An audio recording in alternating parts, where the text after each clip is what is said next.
The government's carefully coordinated propaganda offensive took an embarrassing hit tonight after Downing Street was accused of plagiarism.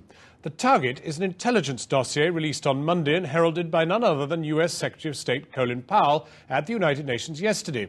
Channel 4 News has learned that the bulk of this 19-page document was copied from 3 different articles, one written by a graduate student. Our defence specialist Julian Rush has the details.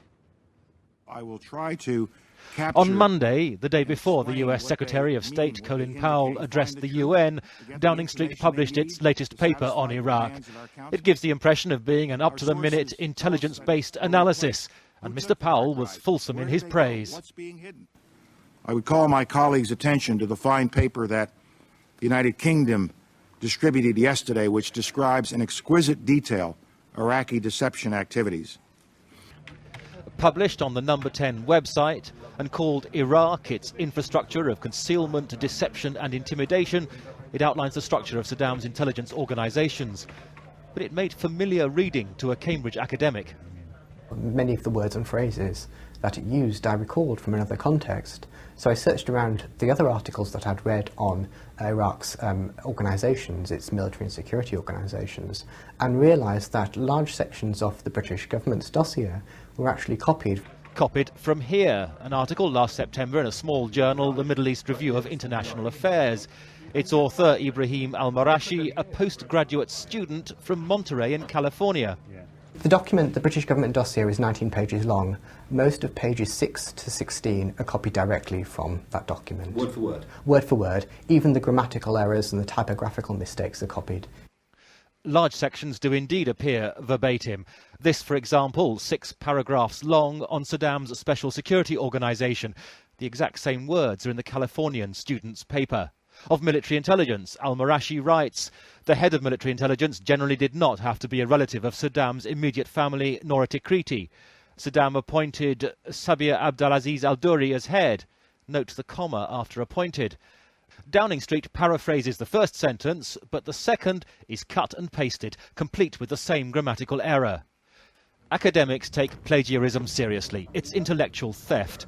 Downing Street didn't ask for permission to reproduce the work, which is not current, but actually an historical analysis of the Iraqi occupation of Kuwait before the last Gulf War.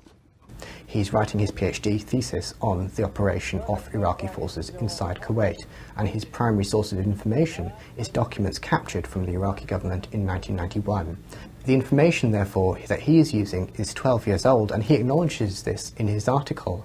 The British government, when it transplants that information into its own dossier, does not make that acknowledgement. So it is presented as current information about Iraq's current security services, when really the information that it is using are some 12 years old. Downing Street copied from 2 other articles from the magazine Jane's Intelligence Review. Its editor is happy to be quoted, less happy at the selective way some parts were edited. What you need to look at is exactly how it's been compiled and collated. And the questions that you're asking about, has certain things been selected for spin, are right questions to be asked. In several places, Downing Street edits the originals to make more sinister reading.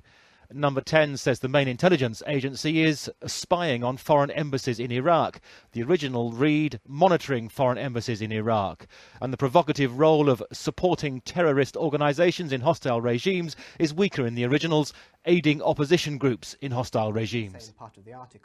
And an original phrase describing a group made up of bullies and country bumpkins is in Number 10's version just bullies.